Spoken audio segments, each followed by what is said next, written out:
Hi welcome back to my channel.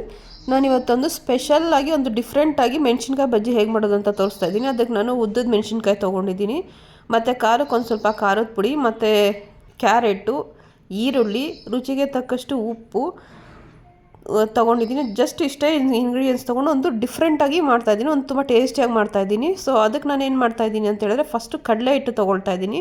So ಕಡಲೆ ಹಿಟ್ಟನ್ನು ಬರೀ ನಾನು ಕಡಲೆ ಹಿಟ್ಟು ಮಾತ್ರ ಯೂಸ್ ಮಾಡ್ತೀನಿ. ಇದಕ್ಕೆ ಸ್ವಲ್ಪ ಜನ ಏನು ಮಾಡ್ತಾರೆ, ಕ್ರಿಸ್ಪಿಯಾಗಿರಲಿ ಅಂದ್ಬಿಟ್ಟು ಅಕ್ಕಿ ಹಿಟ್ಟು ಯೂಸ್ ಮಾಡ್ತಾರೆ. ಸೊ ನಾನು ಅಕ್ಕಿ ಹಿಟ್ಟು ಏನು ಯೂಸ್ ಮಾಡ್ತಿಲ್ಲ. ಸೊ ಕಡಲೆ ಹಿಟ್ಟು ಮಾತ್ರ ಯೂಸ್ ಮಾಡ್ತಾಯಿದ್ದೀನಿ. ಸೊ ಕಡಲೆ ಹಿಟ್ಟಿಗೆ ನೀವು ನೋಡಿಕೊಂಡು ಫೈನ್ ಆಗಿರೋದನ್ನ ತೊಗೊಂಡು, ಸೊ ಅದಕ್ಕೆ ಇನ್ನೊಂದು ಸ್ವಲ್ಪ ಏನು ಮಾಡಬೇಕು ಅಂತ ಹೇಳಿದ್ರೆ, ನೀವು ಒಂದು ಸ್ವಲ್ಪ ಅಜ್ವೈನ್ ಹಾಕ್ಕೊಳ್ಳಿ.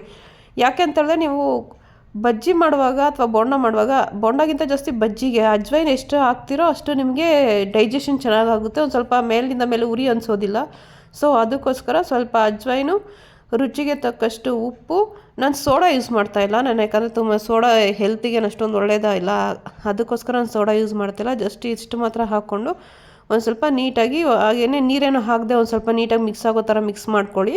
ಸೊ ಅದಾದಮೇಲೆ ಒಂದು ಸ್ವಲ್ಪ ನೀರು ಹಾಕ್ಕೊಂಡು ನಿಮ್ಗೆ ಯಾವ್ದು ಇದಕ್ಕೆ ಬೇಕು ಅಂತ ಅದಕ್ಕೆ ಬೇಕು ಅಂತ ಹೇಳಿದ್ರೆ ಕಲಿಸ್ಕೊಳ್ಳಿ. ಯಾಕಂದರೆ ಸ್ವಲ್ಪ ಜನ ತಿಕ್ಕಾಗಿ ಇಷ್ಟಪಡ್ತಾರೆ, ಸ್ವಲ್ಪ ಜನ ತಿನ್ನಾಗಿ ಇಷ್ಟಪಡ್ತಾರೆ.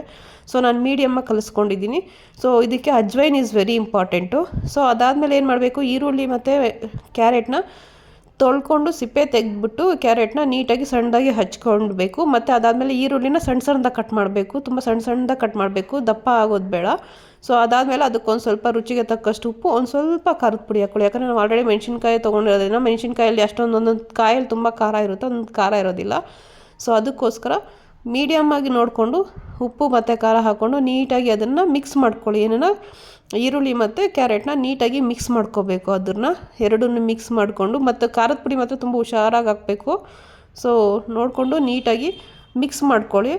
ಅದಾದಮೇಲೆ ಏನು ಮಾಡಬೇಕು ಅಂತೇಳಿದ್ರೆ, ನಾವು ಆಲ್ರೆಡಿ ಕಲಸಿಟ್ಕೊಂಡಿದ್ದೀವಲ್ಲ ಕಡಲೆ ಹಿಟ್ಟನ್ನ, ಸೊ ಅದಕ್ಕೆ ನಾವು ಮೆಣಸಿನ್ಕಾಯಿನ ಕೊಯ್ದುಬಿಟ್ಟು ಹಾಕಬೇಕು. ಅದು ಮೆಣಸಿನ್ಕಾಯಿ ಯಾವ ಥರ ಕೊಯ್ಬೇಕಂತ ನೋಡಿ ನಾನು ತೋರಿಸ್ಕೊಡ್ತೀನಿ. ಸೊ ಇದನ್ನೇ ನಾನು ಡಿಫ್ರೆಂಟಾಗಿ ಮಾಡ್ತಾಯಿದ್ದೀನಿ ಅಂತ ಹೇಳ್ತಿರೋದು. ಸೊ ನೋಡಿ, ಈ ಥರ ಮಧ್ಯಕ್ಕೆ ನೀಟಾಗಿ ಕೊಯ್ಬೇಕು. ಕೊಯ್ದುಬಿಟ್ಟು ಒಳಗಡೆ ಇರೋ ಬೀಜಗಳೆಲ್ಲನೂ ತೆಗೆದುಬಿಡಬೇಕು. ಸೊ ಬೀಜ ಅಷ್ಟೊಂದೇನು ಹೆಲ್ತ್ ಒಳ್ಳೇದಲ್ಲ, ಯಾಕಂದರೆ ಅದು ಹೊಟ್ಟೆಲಿ ಇದು ಮಾಡಿಬಿಟ್ರೆ ಇದು ಸ್ಟೋನ್ ಫಾರ್ಮ್ ಆಗುತ್ತೆ. ಸೊ ಅದಕ್ಕೋಸ್ಕರ ಮೆಣಸಿನ್ಕಾಯಿ ಬೀಜನ ನಾನು ತೆಕ್ಕೊಳ್ತಾ ಇದ್ದೀನಿ. ನೋಡಿ, ಮಧ್ಯಕ್ಕೆ ಇದು ಮಾಡಿಕೊಂಡು ನೀಟಾಗಿ ಬೀಜಗಳೆಲ್ಲನೂ ತೆಗೆದುಬಿಟ್ಟು ನೀಟಾಗಿ ಅದನ್ನು ಒಂದು ಸ್ವಲ್ಪ 1-2-3 ಮಿನಿಟ್ಸ್ ಮ್ಯಾರಿನೇಟ್ಗೆ ಅಂತ ಇಟ್ಬಿಟ್ಟು ಎಣ್ಣೆ ಕಾಯೋವರೆಗೂ ಇಡಬೇಕಷ್ಟೇ. ಸೊ ಅದಾದಮೇಲೆ ಒಂದು ಬಾಣಲಿಗೆ ಇಟ್ಕೊಂಡು, ಅದು ನೀವು ಬಾಣಲಿಗೆ ನೋಡಿ ಇಟ್ಕೊಳ್ಳಿ. ಯಾಕಂದರೆ ನಾವು ಉದ್ದುದ್ದಕ್ಕೆ ಹಾಕಿರೋದ್ರಿಂದ ಬಾಣಲಿಗೆಯಲ್ಲಿ ಅದು ಮುಳುಗುತ್ತಾ ಇಲ್ಲ ಅಂತ ಹೇಳಿಬಿಟ್ಟು ನೋಡ್ಬಿಟ್ಟು ಇಟ್ಕೊಂಡು, ಸೊ ಎಣ್ಣೆ ಹಾಕ್ಬಿಟ್ಟು ಚೆನ್ನಾಗಿ ಕಾಯಕ್ಕಿಡಬೇಕು. ಚೆನ್ನಾಗಿ ಆದಮೇಲೆ ಒಂದೇ ಸರ್ತಿ ಅದನ್ನು ಹಾಕಬೇಕು. ಸೊ ನೋಡಿ, ನಾನು ಹಾಕ್ತಾಯಿದ್ದೀನಿ. ಹಾಕ್ಬಿಟ್ಟು ಸೊ ಆ ಬಾಣಲಿ ಸಾಕಾಗಲಿಲ್ಲ ಅನ್ನಿಸ್ತು. ಸೊ ಅದಕ್ಕೆ ನಾನು ಇನ್ನೊಂದು ಬಾಣಲಿ ಚೇಂಜ್ ಮಾಡಿಕೊಂಡೆ. ಸೊ ನೀಟಾಗಿ ಅದನ್ನೆಲ್ಲ ನಾನು ಎಣ್ಣೆ ಕಾದ್ಮೇಲೆ ಅದನ್ನು ನಾವೇನು ಕಲಸಿಟ್ಟಿದ್ದೀವಲ್ಲ, ಸೊ ಅದನ್ನು ಎತ್ಬಿಟ್ಟು ಎಣ್ಣೆಯಲ್ಲಿ ಕರ್ಕೋಬೇಕು, ನೀಟಾಗಿ ಕರ್ಕೋಬೇಕು. ನೋಡಿ, ಈ ಥರ ಮಿಕ್ಸ್ ಮಾಡ್ಕೋಬೇಕು ಮ್ಯಾರಿನೇಟ್ ಮಾಡಿರತಕ್ಕಂಥ ಇದನ್ನು.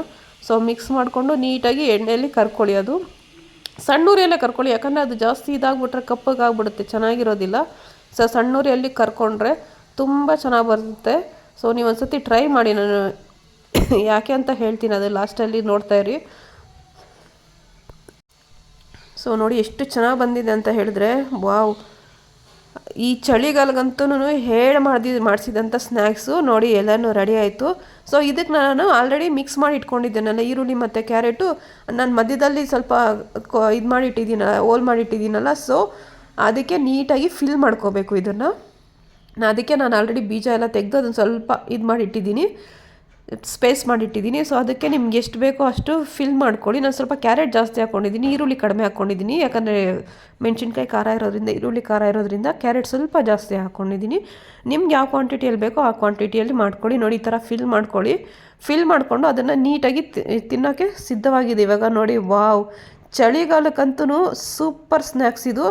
ನನಗೆ ಗೊತ್ತು ನಿಮಗೆಲ್ಲ ನೋಡ್ತಿರೋ ಬಾಯಲ್ಲಿ ನೀರು ಬರ್ತಿದೆ ಅಂತೇಳ್ಬಿಟ್ಟು. ಸೊ ದಯವಿಟ್ಟು ಒಂದು ಸತಿ ಟ್ರೈ ಮಾಡಿ, ಹೇಗೆ ಬಂತು ಅಂತ ಕಮೆಂಟ್ ಮೂಲಕ ತಿಳಿಸಿ. ಮತ್ತು ಯಾರೇ ನನ್ನ ಚಾನಲ್ನ ಫಸ್ಟ್ ಟೈಮ್ ನೋಡ್ತಾ ಇದ್ದೀರೋ ಅವ್ರನ್ನ ದಯವಿಟ್ಟು ಸಬ್ಸ್ಕ್ರೈಬ್ ಮಾಡಿ. ವೀಡಿಯೋ ಅದನ್ನೆಲ್ಲ ಏನಾದರೂ ಎಡಿಟಿಂಗ್ ಅಥವಾ ಏನಾದರೂ ನಿಮಗೆ ರಾಂಗ್ ಅನಿಸಿದ್ರೆ ನನಗೆ ಕಮೆಂಟ್ ಮೂಲಕ ತಿಳಿಸಿ, ನನಗೆ ಸಪೋರ್ಟ್ ಮಾಡಿ ಅಂತ ಕೇಳ್ಕೊಳ್ತಾ ಇದ್ದೀನಿ. ದಯವಿಟ್ಟು ಇದೊಂದು ಸತಿ ಟ್ರೈ ಮಾಡಿ, ನನಗೆ ಹೇಗೆ ಬಂತು ಅಂತ ಹೇಳ್ಬಿಟ್ಟು ಹೇಳಿ. ನನಗಂತೂ ತುಂಬ ಚೆನ್ನಾಗಿ ಬಂತು. ನೋಡಿ, ನಿಮಗೆ ನೋಡ್ತಾ ಇದ್ರೆ ಹೆಂಗೆ ಅನಿಸ್ತಾ ಇದೆ, ಮಾಡಿ ಟ್ರೈ ಮಾಡಿ. Thank you.